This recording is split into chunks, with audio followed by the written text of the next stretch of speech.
Se você ler os clássicos da educação cristã, da literatura moral cristã, você verá que, em geral, eles apontam, como Santo Agostinho, os primeiros padres da igreja e tal. Você verá que eles apontam como principal inimigo os seus desejos, especialmente o desejo de riquezas e de prazeres. Tá certo? Porém, muito tempo transcorreu desde a época de Santo Agostinho, muitas coisas mudaram, tá certo?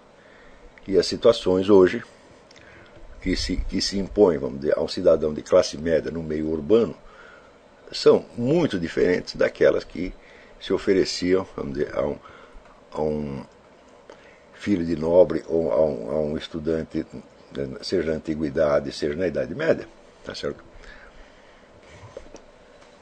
Em primeiro lugar, vamos dizer, a pressão do meio social aumentou terrivelmente. Nós hoje não somos mais capazes de conceber a atmosfera de liberdade que essas pessoas desfrutavam na antiguidade, na Idade Média. Quer dizer, um estereótipo, né, que percorre a nossa cultura, e que acredita naquele mito crotiano de que a história da liberdade crescente, né, imagina que hoje nós temos liberdades civis, direitos civis, etc. Isso aqui os caras não tinham naquele tempo, então, que eles viviam oprimidos. Digo muito bem, esta liberdade crescente, ela reflete a história jurídica, não a história social. Juridicamente falando, nós conquistamos um monte de direitos. Não é isso? Mas o jurídico é apenas aquilo que vale nos tribunais, não é aquilo que decide a nossa conduta no dia a dia. O que decide a nossa conduta no dia a dia é, vamos dizer, a organização econômica da sociedade, a estrutura física das cidades onde nós vivemos. Tá certo? Você não pode esquecer que até uma certa época a maior parte das pessoas trabalhava em casa ou muito perto de casa. E hoje o sujeito pode ser obrigado.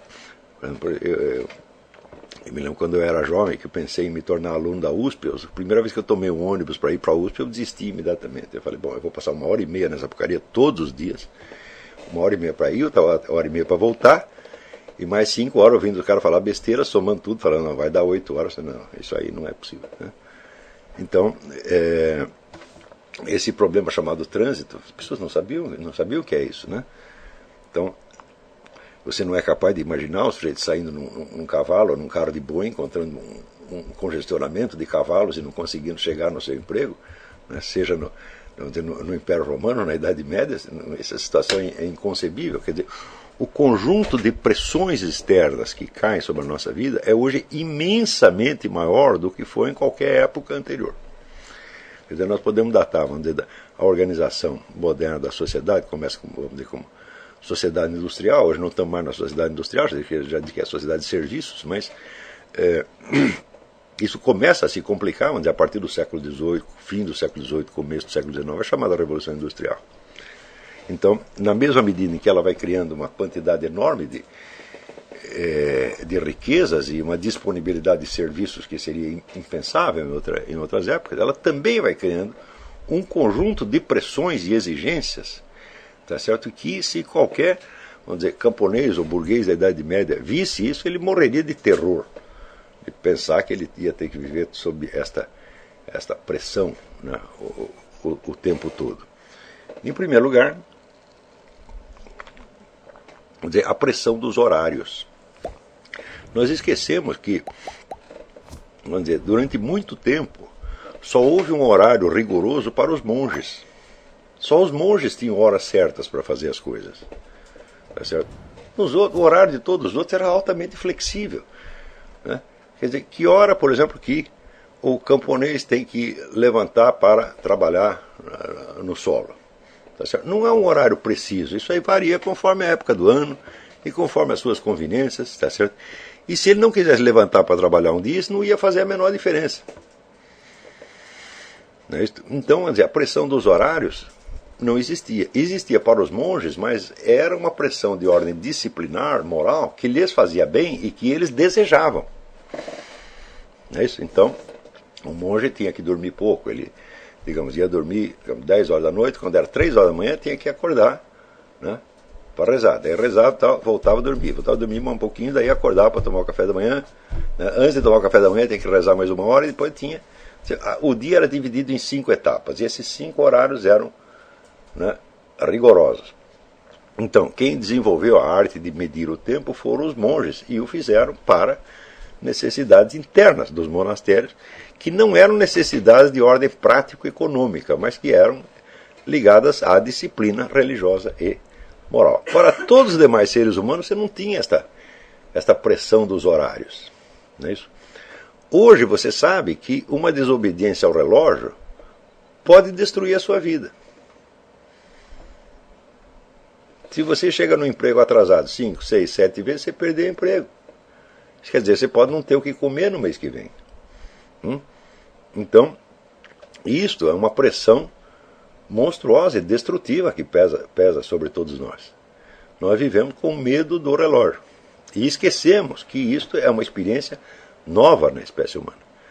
Nós imaginamos ingenuamente que isto é o destino humano. Eu digo, não, isso não é o destino humano. Isso é uma coisa inventada, apareceu num certo momento, tá certo? E se desfará em outro momento. Também, vamos dizer, esta separação rígida entre os momentos de trabalho e os momentos de lazer que nós temos hoje, ela não existia na maior parte do tempo, na maior parte das civilizações. Quer dizer, os dois elementos, o elemento de trabalho e o elemento lúdico, estavam tão, vamos dizer, indistintamente misturados, tá certo? Que não precisavam um dia específico, uma data específica, tá certo? Para os seus lazeres. Tá certo? Por exemplo, os camponeses plantadores que trabalhavam cantando. Você consegue imaginar uma fábrica moderna onde as pessoas trabalham cantando? Não, não é possível isso aí. Se você vai cantar na hora do expediente, você perde o emprego. E, no entanto, gerações e gerações e gerações de camponeses trabalharam cantando. Então, dizem, agora vamos parar e vamos nos divertir. Fala, para e nos divertir, porque nós estamos nos divertindo aqui. Está compreendendo?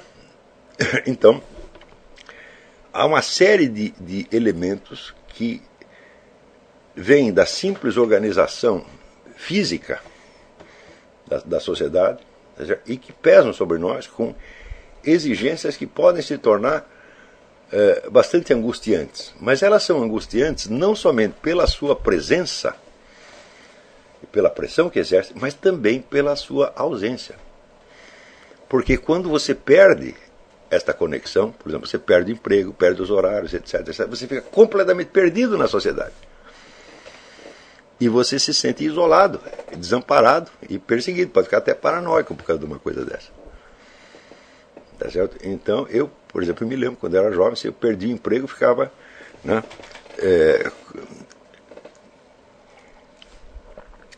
desesperado para arrumar outro, não só por causa do fator econômico, mas também porque o emprego me dava toda a rede de conexões sociais, dos meios de contato. Quer dizer, o sujeito sem emprego, ele fica privado de contatos sociais. Por quê? Você não pode falar com os seus colegas, porque os colegas estão trabalhando. Você não pode entrar no emprego deles e ficar lá batendo papo com eles. Você só pode conversar com os caras que estão no seu emprego. Veja que coisa terrível isso, é? Quer dizer, na hora que você perde o emprego, você perde a sua rede de amigos. Também. Tá certo? E você é obrigado a construir outra fora. E assim por diante. Veja, esta também é uma situação que, por exemplo, até o ano de 1800, mais ou menos, pouquíssimas pessoas conheciam esta situação. No lugar onde você nasceu, você tem a sua rede de conexões e contatos, e não tem como perdê-la. Só tem como perder se você cometer um crime e for mandado embora da cidade. Quer dizer, essa questão, vamos dizer, do ostracismo, do isolamento, da solidão moderna, tudo isso não existia. Não é isso? Claro, existiam outros problemas, existia doença, peste, assalto nas estradas, insegurança generalizada. Praticamente era impossível você fazer uma viagem sem ser assaltado, né? Na Europa, uma certa segurança policial existiu somente a partir do século XVIII, XIX. Né? E tem outros problemas completamente diferentes, tá certo? Mas esses problemas pesavam sobre o conjunto da sociedade, pesavam sobre a comunidade, e não opunham o indivíduo à comunidade como estes problemas modernos. Está entendendo? Quer dizer, a maior parte das pressões que pesam sobre o indivíduo moderno são pressões que o isolam da sociedade. Quer dizer, é muito mais fácil você ser marginalizado e ser ostracizado hoje do que em qualquer outra época da história. O número de pessoas, né, que numa cidade grande como São Paulo ou Rio de Janeiro se sente marginalizada, separada, solitária, é enorme, é imenso. Tá certo? Isto nunca existiu em nenhuma outra época da história humana. É um fator novo, tá certo? E como é um fator novo, ele não faz parte da natureza humana, e a natureza humana não está automaticamente habilitada a lidar com essas situações. Tá certo?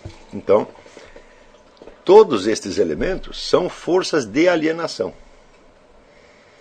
Mas por isto mesmo, justamente porque elas, vamos dizer, se interpõem entre você e os seus sonhos, você e seus objetivos, você e seus valores interiores, por isso mesmo elas constituem um desafio que só pode ser enfrentado mediante um esforço individual extra. Esforço individual extra de quê? De você juntar os caquinhos da sua existência, tá certo? E tentar restaurar a unidade da sua consciência.